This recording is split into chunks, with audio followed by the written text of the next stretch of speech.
And welcome to No Buts About It. It is Tuesday, February 21st, 2023.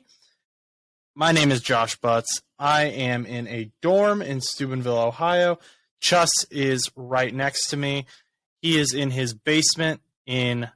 Are you not? Well, you are next to me, like, on the screen. Yeah, I'm not next to you in real life. No. I don't want you to confuse the people because there may or may not be times where we may record in the same room for the next couple of months. That's true. But right now, you're in your basement in Steubenville or in Pittsburgh, Pennsylvania. In my basement, in Steubenville. See, now I'm all confused. Are you ever allowed out of your basement? Oh yeah, I mean, you saw me send you a Snapchat. I was in my dining room, so at least I'm allegedly. in my dining room. Allegedly.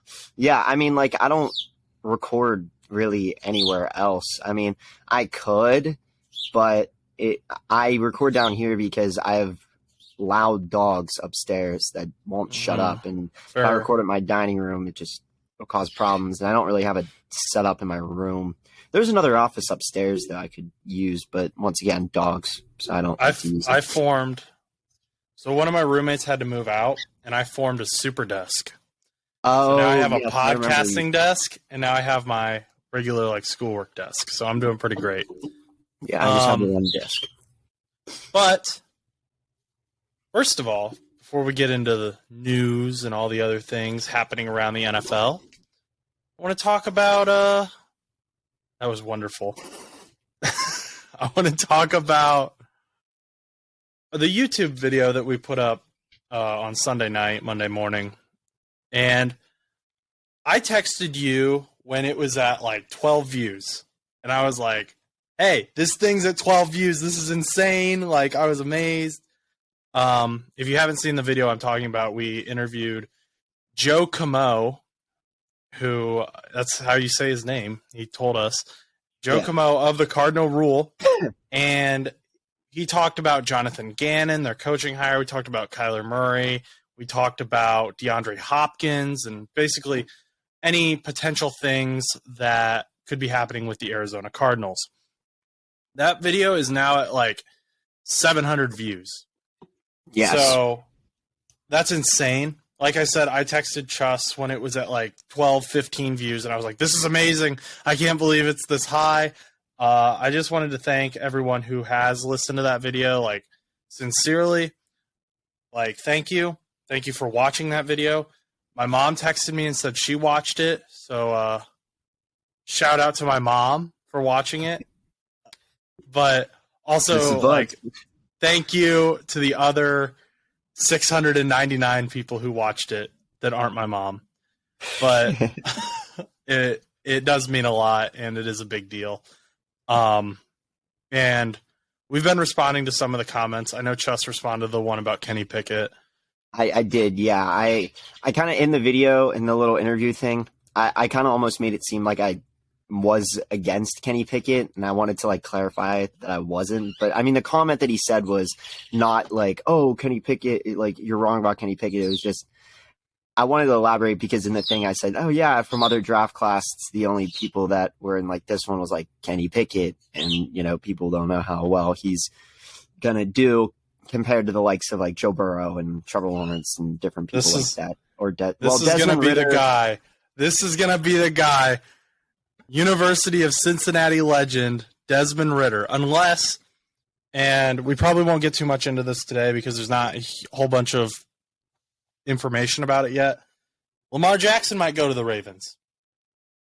Lamar Jackson might go to the Ravens. That's really cool. I'm done. I'm really glad. I'm really glad that Lamar Jackson might go to here. I'll just you said that I was like, what are you talking about? I was like, do you mean Raiders?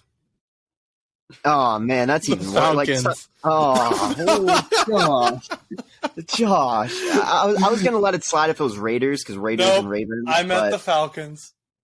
They're reporting Lamar that not even close. If the Ravens don't See, this is how you know the podcast is like real. It's unedited. It's authentic because we're Oh stupid. yeah. I mean, and there's no cuts. No cuts. But Lamar may go to the Falcons if the Ravens are not able to cut a deal with him. That was what was being reported. That was being rumored. We don't have a whole lot of substantial evidence of that yet, but that's just what was being reported. I'm going to have to hit this green button again as well because I posted a thing on our Instagram. And I was excited that the Colts offensive coordinator that they're expected to hire is Jim Bob Cooter. Cool name. Yeah. And I was like, if Jim Bob Cooter is there with Jeff Saturday, I think that'll be great. I had somehow missed that the Colts hired a head coach who was apparently the Eagles' offensive coordinator named Shane Steichen. Completely missed that. They hired him on Valentine's Day. But wow, that is almost a week ago. That is a week ago. Yeah, it was bad. A week ago. So I really can't believe that we missed that, to be completely honest. I'm going to have to just... Yeah. Yep, I'll own it. I did it to myself. Yeah, I didn't post the video, but no, I posted the video. I mean, I feel like we haven't really covered a lot of like coordinators or, like a lot of coaches. Even I feel like we're still covering a lot of players and different things that are going on with them. So, maybe it just kind of like was cluttered in with all the offense and defensive coordinating coaching hires that have happened over the last couple of weeks, because there were so many and we didn't cover like really any big talks. I want to say, like, I personally don't think we really covered. I don't even think we I think we may have like touched on the basis of like Brian Flores going to Minnesota. But we mentioned them. We didn't really get into it. Jonathan Gannon's the one we got into the most. Yeah. But we at least mentioned them. I don't think we mentioned Shane Steichen, and I was still on the whole like Jeff Saturday believes in Jim Irsay train.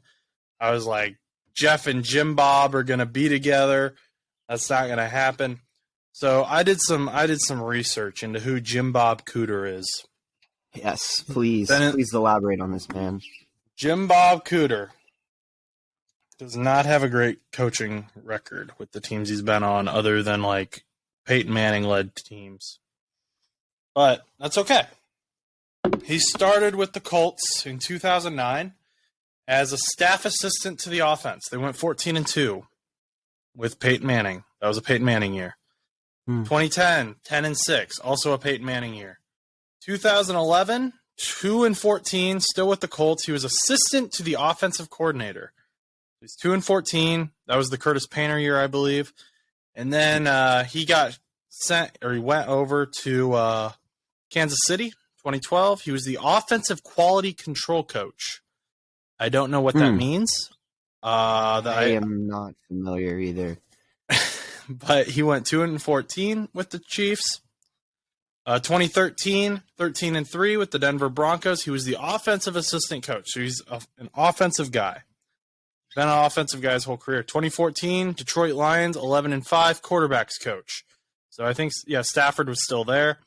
Interim offensive coordinator and quarterbacks coach with the Detroit Lions in 2015. He went 6-3.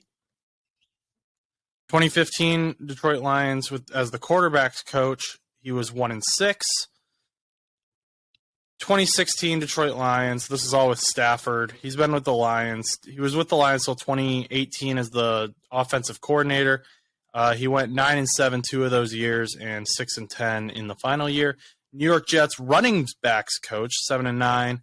2020, 2-14, still the running backs coach. Then he must have taken a year off in 2021. 2022, he was with the Jacksonville Jaguars. 9-8. As what? Playoff record, 1-1. Passing game coordinator.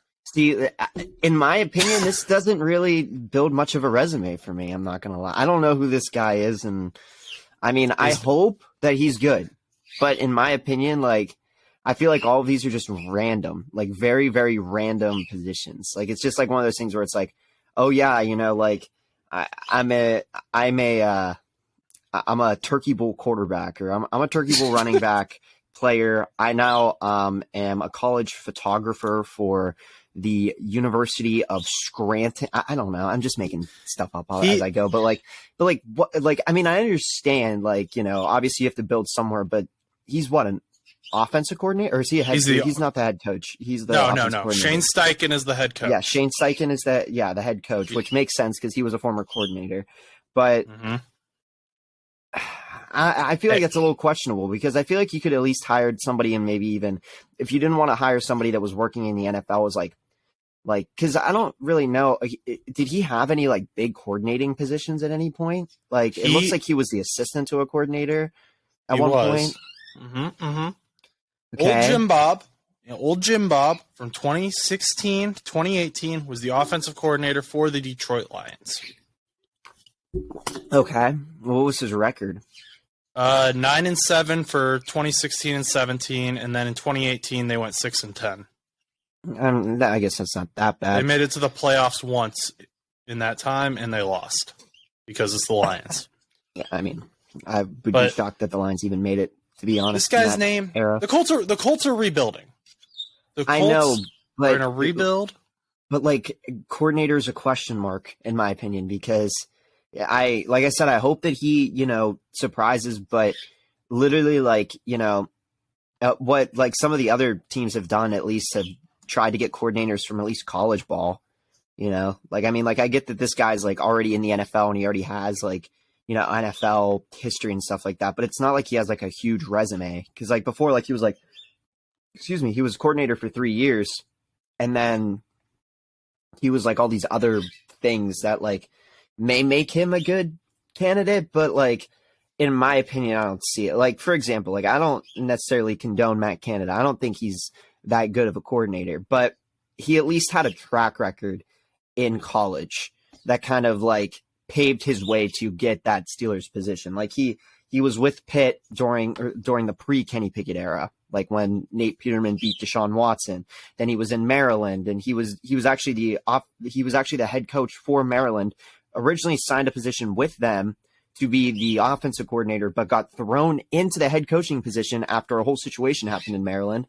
So, and he went 5-7 with what he had during that whole entire scandal that went on back in 2018 or whatever. I think it was like the coach was going way too hard on the players, and like one of them died or something. It was a crazy story. But like, so Matt Canada had to step up as head coach because they let that other guy go. And then like he had been like coordinator for LSU. Like he had done a lot before becoming an offense coordinator for the Steelers. And like he had winning records in college ball. And I mean, he still has winning records now, even though he's not the best play caller. And I mean, I think I think Mike Tomlin has a lot to say in some of those calls too. Like I feel like Mike Tomlin rallying the team also kind of helps with like the mediocre play calling, but like at least he had a track record. And I mean, I'm sure there's a lot of other coordinators out there that have like good track records or at least decent. And not that I don't think this guy does, obviously 2-9-7 seasons, a playoff appearance and then a losing. I mean, he had 2 playoff appearances this season with the Jaguars.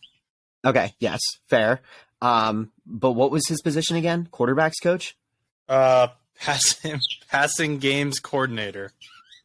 That's apparently different from quarterbacks coach because he's been a quarterbacks coach and that was listed.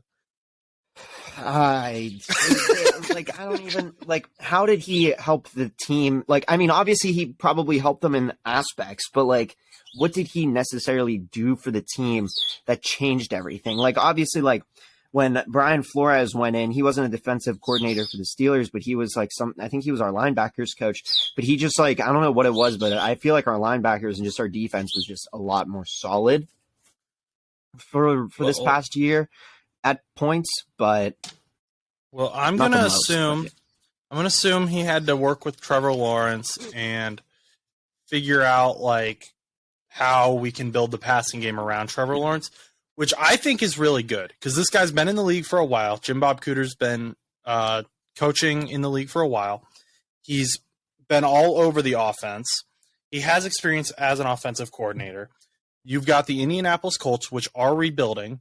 Shane Steichen was the Eagles' offensive coordinator, which the Eagles were a dominant offense this year. They went to the Super Bowl.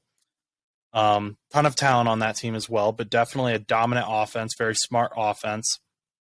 Then you got Jim Bob as the offensive coordinator. Shane's going to have something to say, I'm sure. They're going to work together. But also, both of these guys have just recently come off working with young quarterbacks. Jalen Hurts is young. Trevor Lawrence is young. I was going to also mention that too. Like, if he's worked with young quarterbacks, do you think that they're bringing him in with his experience for young quarterbacks in the preparation for the Colts to get a new young quarterback that isn't like Sam Ellinger? Yes, I do. I don't. So it's being reported. So it was reported a while ago, and I forget who reported that. I'd love to give them credit, but that the reason Frank Reich was fired by Jim Irsay was because he put in Sam Ellinger over Matt Ryan. And Jim Irsay didn't like that, moved on from Frank Reich, and then obviously you had the whole Jeff Saturday experiment where they were just kind of plugging and chugging whichever quarterback worked that week. You had Nick Foles some weeks, Matt Ryan other weeks, Sam Ellinger. And we've talked about that before, like how that gets confusing for the offense. But I think Colts have the 4th overall pick. They're going to probably... Yeah, they're high up. They're within the top 5. So if they don't trade up, I don't think they'd trade up, but maybe they will if they really want Bryce Young. I think they get C.J. Stroud, though. Some people are mocking them as Will Levis. I haven't done my full in-depth and analysis of the quarterbacks yet. I usually wait till the combine to do that. That's February 28th. So about exactly a week from now. But I don't think Will Levis is going to go over C.J. Stroud, in my opinion. So no, I was going to say, because Will Levis is, I just looked him up because I was pretty sure he played for Kentucky, and he did. And then obviously Stroud is from Ohio State. Well, I'm not looking so much at the school. I'm looking at their ability. We have also talked about schools in the past. So I mean, schools are important, but Herbert came from Oregon.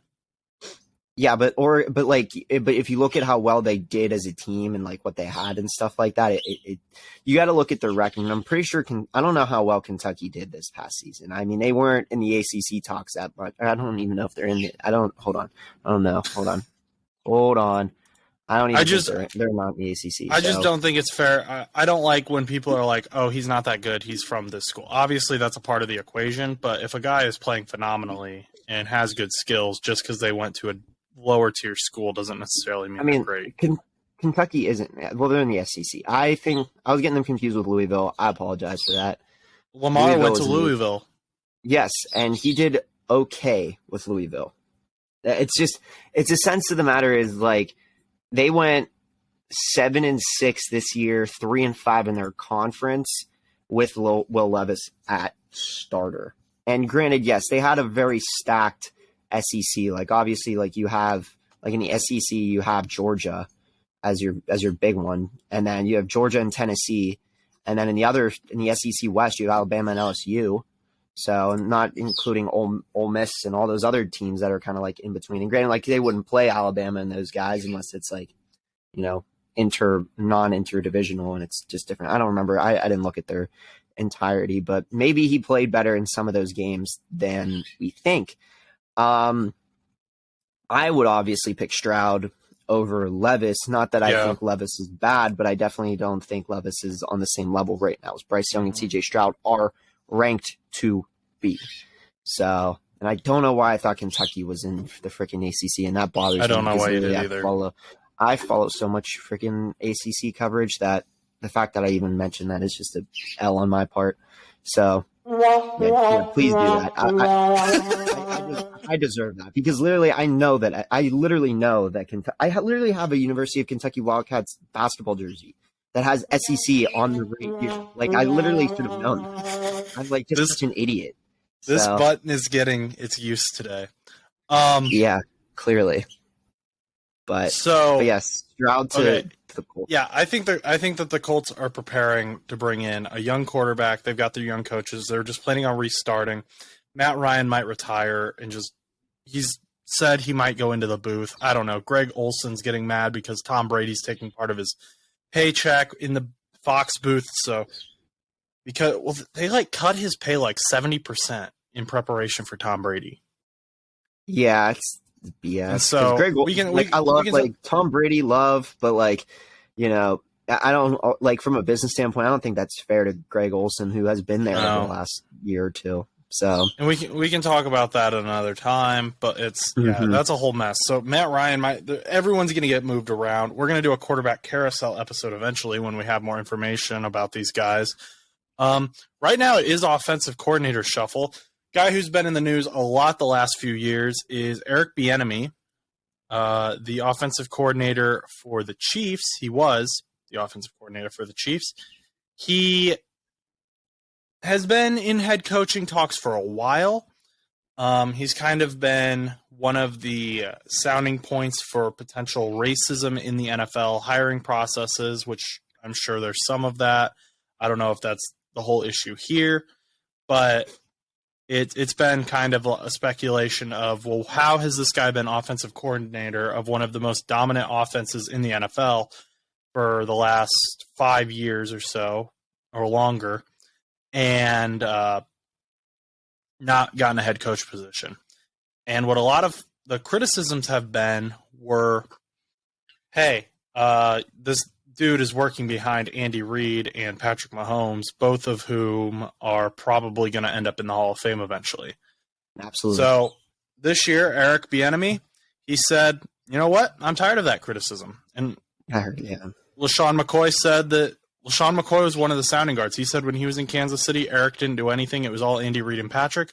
So Eric Bieniemy's going over to possibly one of the worst teams in the NFL to kind of prove his point.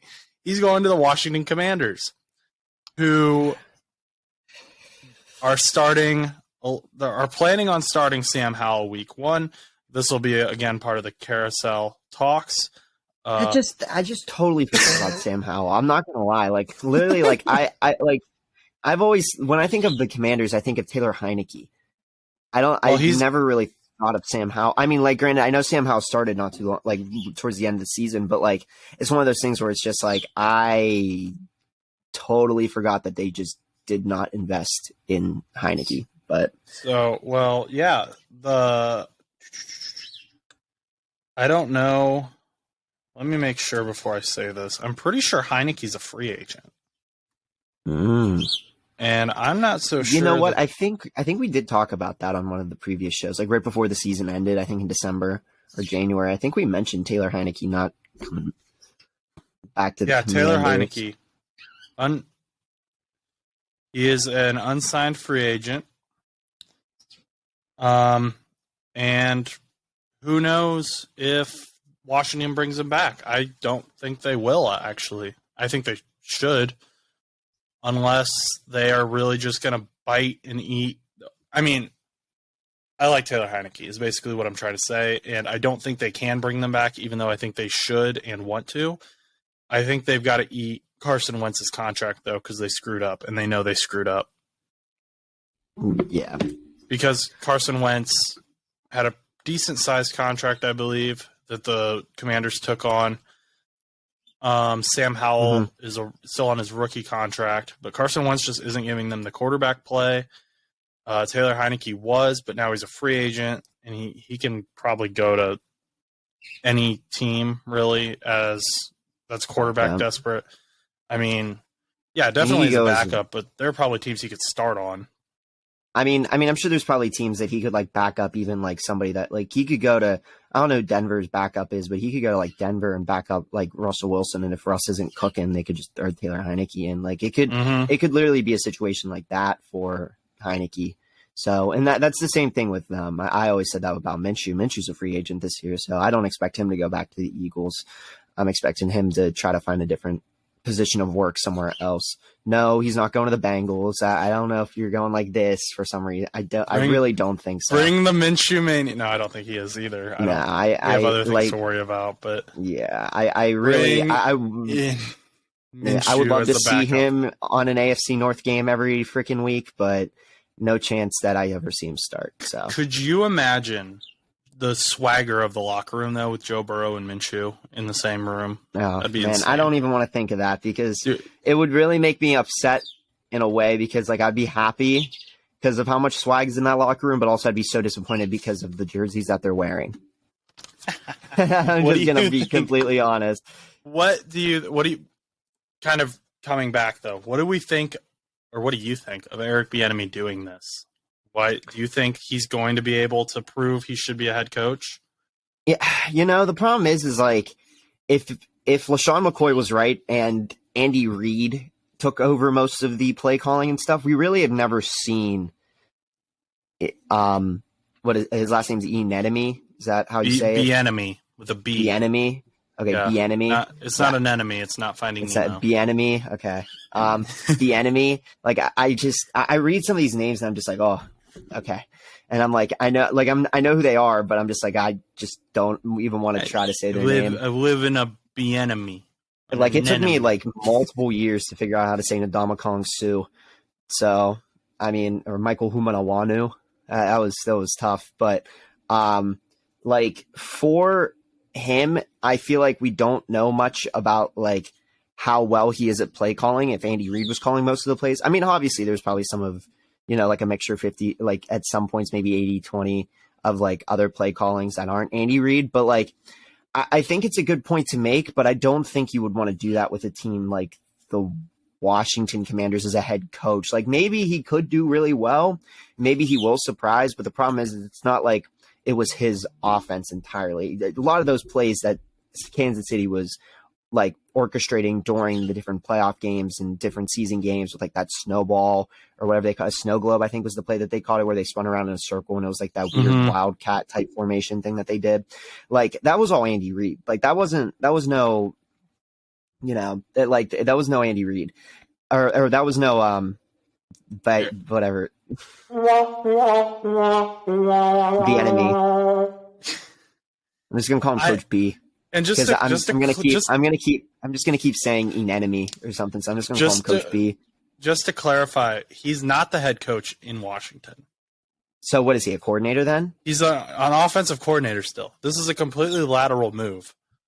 To me, this is just him proving he can coach. Is essentially what he's doing. Maybe. I mean, the problem is, for some reason, I thought it was head coach. I thought the way that you explained it was head coach. No, so Ron Rivera.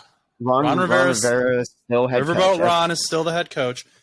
I think Sam Howell is going to need to come out and have a heck of a season to get Eric Bieniemy's he's going to need to have a Brock Purdy type season, maybe better. And the problem is like he's going into a situation where Sam Howell has started maybe one or two games in his career so far. So this kid is pretty much like first year going in this coming season. If it ends up being Sam Howell, which it probably will be. So it's going to be a little bit of a tough road. I did hear about this story. I didn't do too much detail into it. I believe I heard it through word of mouth. I didn't really read on it too much. So I didn't really know too much about what was going on. But it's interesting that he changed offensive, like he went to a different place to prove that he can coach. I think it's a little odd because I don't know who he's necessarily proving other than like just random, like normal everyday people. It's not like he's like proving anything in the NFL. Like homie, like yes, though. But he's a coordinator for like the Super Bowl team. So even if he's just like a cheerleader, like who cares? You have rings to back yourself up on. Like, I mean, that's success in my book. I wouldn't really. He's gone to so many head coaching interviews and not gotten the job. And there's so much speculation as to why that is. Some people are saying it's racism. Other people are saying like he doesn't actually have a plan. Maybe like, is he showing up to these interviews and he's just like, I'll figure it out? Like, this is him like proving he can build an offense. And it's not just Andy Reid and Patrick Mahomes and Travis Kelce. Well, then maybe it'll work for him. I mean, the problem is though, is like we can't. In my opinion, I don't think we can expect success from him over next season.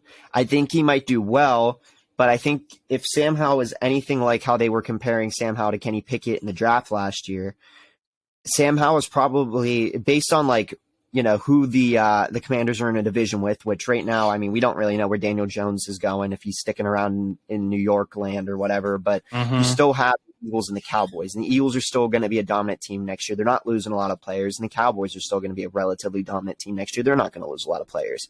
So you have 4 games that you're going to have to be concerned with. Plus, whoever, I didn't look at the Commanders' schedule, so I have no idea who they're playing this year. But obviously, they were at the bottom, so they're going to be playing a lot of the bottom NFC teams. So, I mean, those are winnable, and then, like, maybe they could pick up some NFC wins, or AFC wins, I should say, against whoever they're playing, or whoever their 4 teams are playing this year. I'm not sure. It's definitely, I know it's not the AFC North. I know they're not playing the Bengals and Steelers this year, but I'm not entirely sure. I was trying to think of where they would be playing, but I mean, you could possibly pick up some wins, but the problem is like, even with Kenny Pickett as like the starter this year for the Steelers, like he had some rough games. Like, I mean, there were some tough games.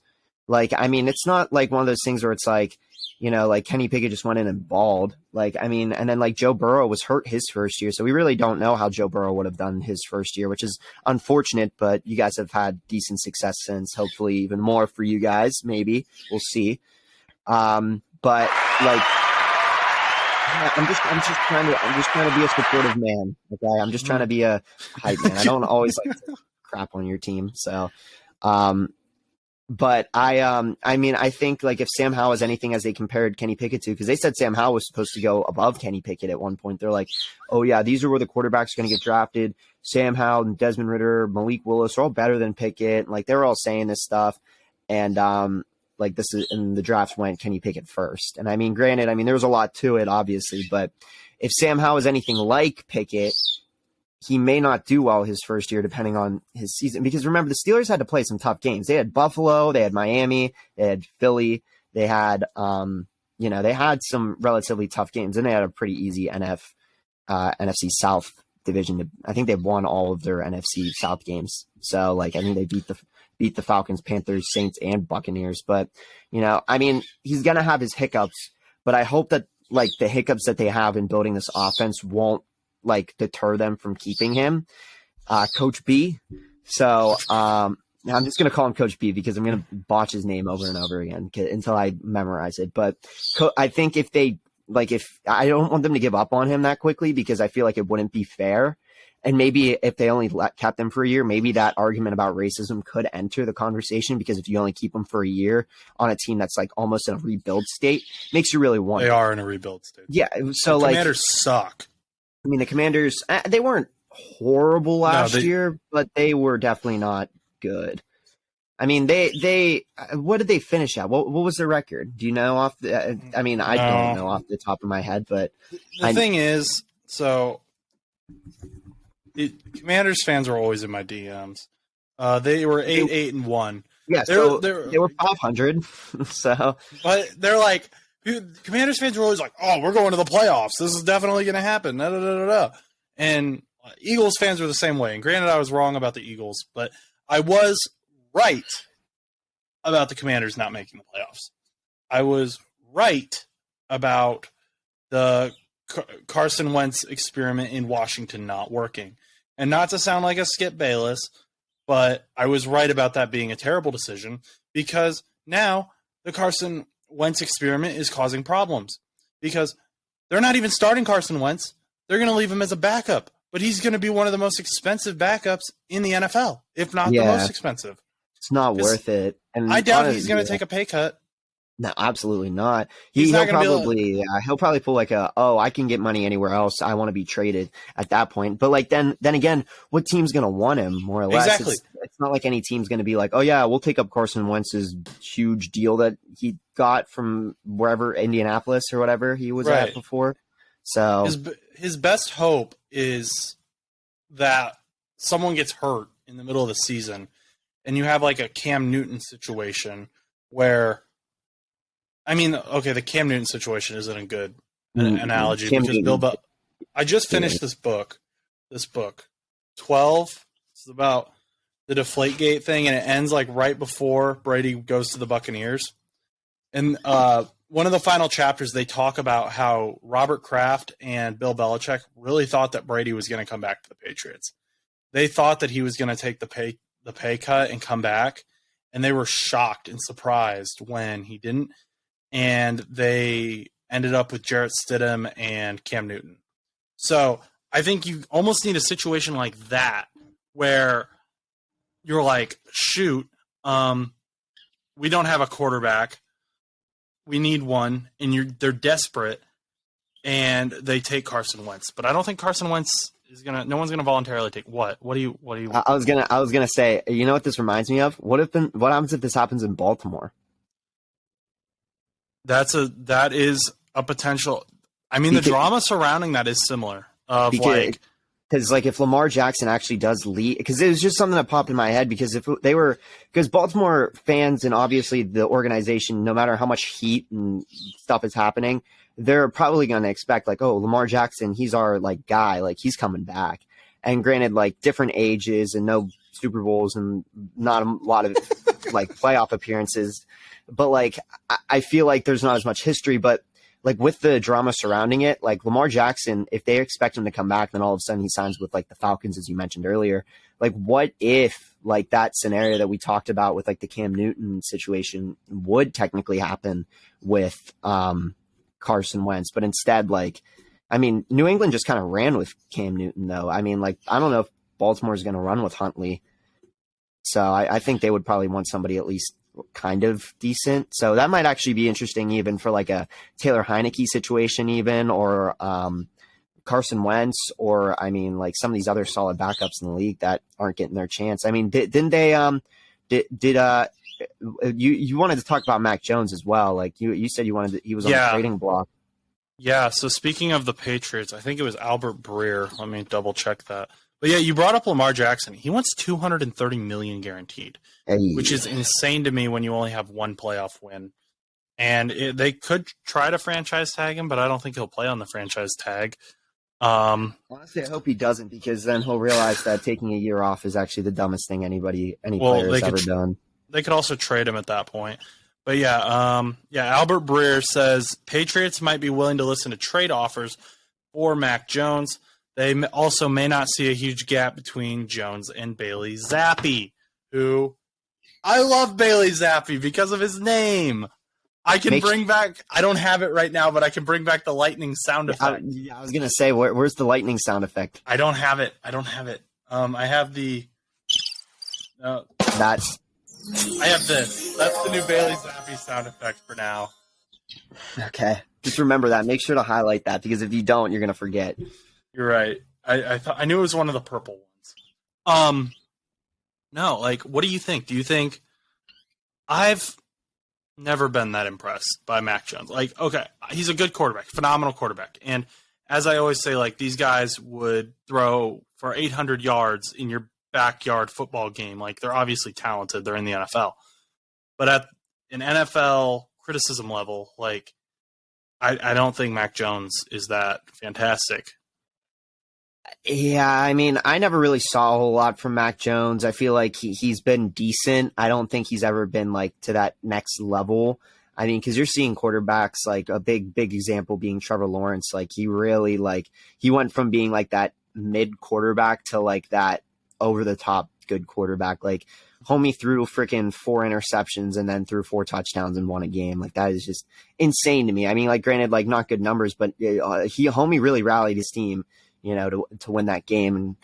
But like, I think like Mac Jones, like I feel like the New England Patriots are like not a bad team. I feel like they have a lot of potential because like, I mean, their defense isn't that bad. I mean, I feel like they have a lot of, I mean, it's getting older. I shouldn't say that it's not that bad. I mean, some of their players are a little older, but I don't think they're that bad of a team. I just think that they need a little bit more of an above average quarterback, or have a year in which Mac Jones proves that he is like starter material, because like right now, I mean, like I think he's okay, but I mean, I feel like I've seen, you know, better backups at that point playing at his level. And like, I don't want anybody to get offended by me saying that, but I mean, like, it's just based off of his numbers. Like, I mean, you could like compare him like a Gardner Minshew even at that point. I mean, like there's been games that backup quarterbacks have more yards than Mac Jones does.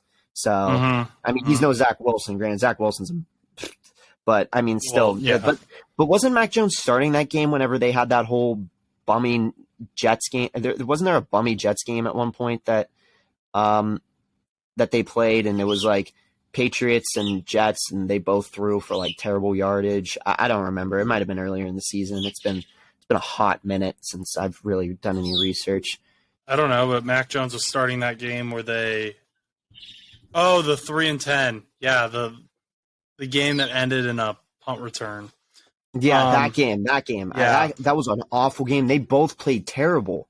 Yeah, Zach Wilson went 9-22 for 77 yards. Let me see if I can pull up Mac Jones'. Yeah, Mac Jones went 23-27 for 246 yards. Okay, so he did do a lot better than Zach Wilson. I thought that Yes. Mac Jones for some reason did a lot worse than he did in that game. Okay, so I stand corrected with that. But I don't know. I feel like Mac Jones, he hasn't, like I said, he hasn't impressed me enough. I mean, obviously the Patriots didn't make the playoffs this year, and they haven't made they made the playoffs last year maybe. Yeah, the wild card against the Bills. Yeah, and then the year before that, I know they didn't make it because they had the Cam Newton era.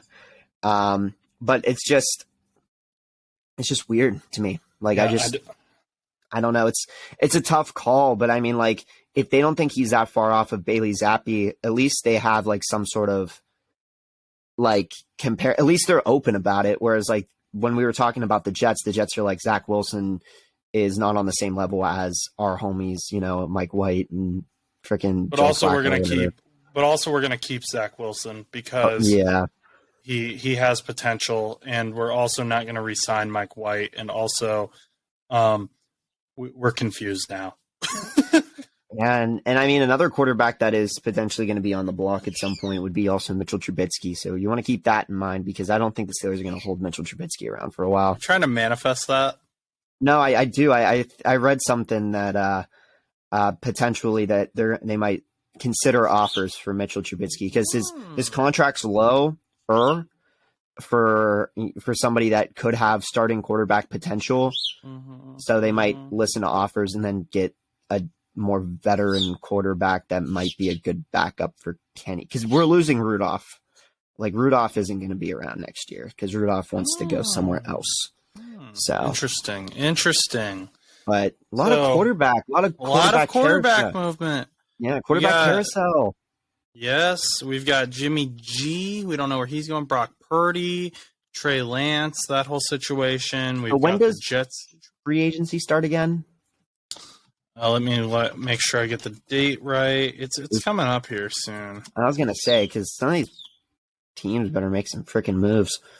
Some of them will make moves. Don't. March 15th at 4 p.m. Eastern Time. Oh wow! So yeah, that's not too far away. It's about we're like 3 weeks out ish. It's interesting though because some of these teams really do need a quarterback. Some of these teams are only a quarterback away from making the playoffs, like the Jets. Yeah, literally. I mean, the Jets have such a pretty solid team. They just cannot continue with this. This week we're going to put Joe Flacco in. Well, why? Oh, and then next week we're going to put in Mike White for this week and next week. And then we're going to put Zach Wilson back in because we believe he is good. It's like, what do you mean? Just because we wasted a second overall pick on him. Just let somebody cook. That's what I'm saying. Just let somebody cook.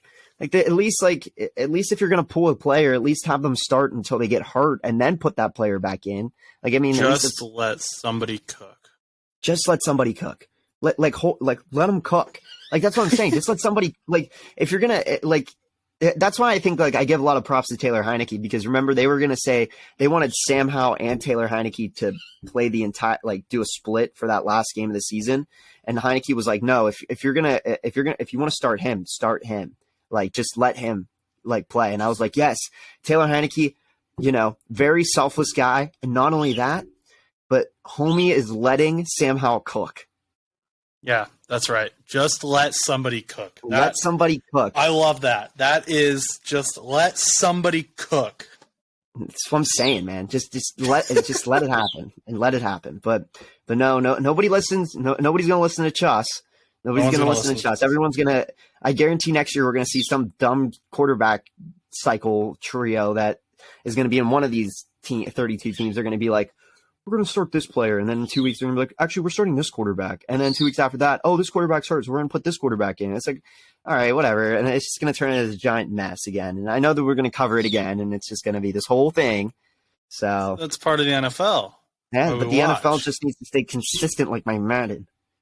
Like your Madden? Yeah, my Madden. At least they're consistent. I mean, actually, it's not entirely consistent. My Madden 23 right now has the Eagles at 0-4 and the Bengals at 1-3. So I don't really understand what's happening there, which is weird because the Steelers are ranked higher than the Bengals right now. No, false. Very early in the season now. This is week 5 that we're simulating on. So just let somebody cook. That's going to go on a T-shirt. Yeah, just let somebody cook. And that's gonna be all over the world then on a shirt. Yes, as we continue to make some merch. Yeah, we did not get to anything.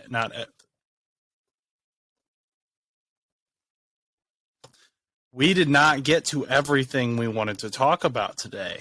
Yeah, we wanted this to be a 30-minute show, but instead we went 45 minutes. And we still didn't talk about everything we wanted to. It's crazy. It's like this button got a lot of views. Yeah, it did. Yeah, lots of use out of that button. We got the new Bailey Zappy button. Just let somebody cook. We've got a new phrase. It's a good day. Yeah. But I think that's all for today. Do you have anything else you need to say? No, I was gonna say I don't think I have anything else. I think I'm content with what we're at. So, like, I feel like the rest of the stuff we should cover on the later show. Maybe not tomorrow, but Thursday probably. So. Okay.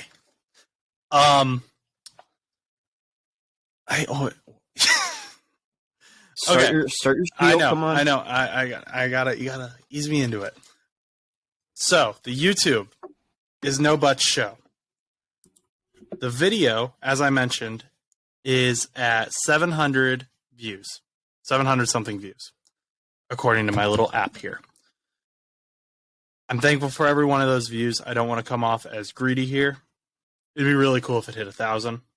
So. If you haven't watched that video yet, please go check it out. It's on YouTube at No Buts Show. Joe Camo, the Cardinal Rule. It's a super fun interview. We had a great time interviewing him Sunday night. That's like, subscribe, comment, do all the things. We've been responding to some of the comments.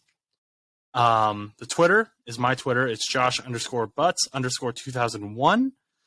And the Instagram is NoButts_show. That's no BUTTS_show. And they can still see you.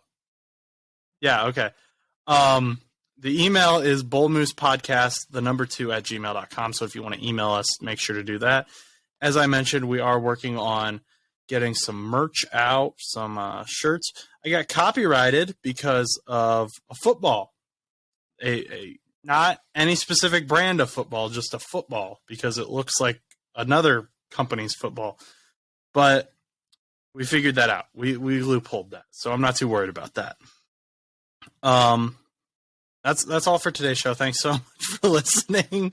Please give us a rating, like, subscribe, comment, follow.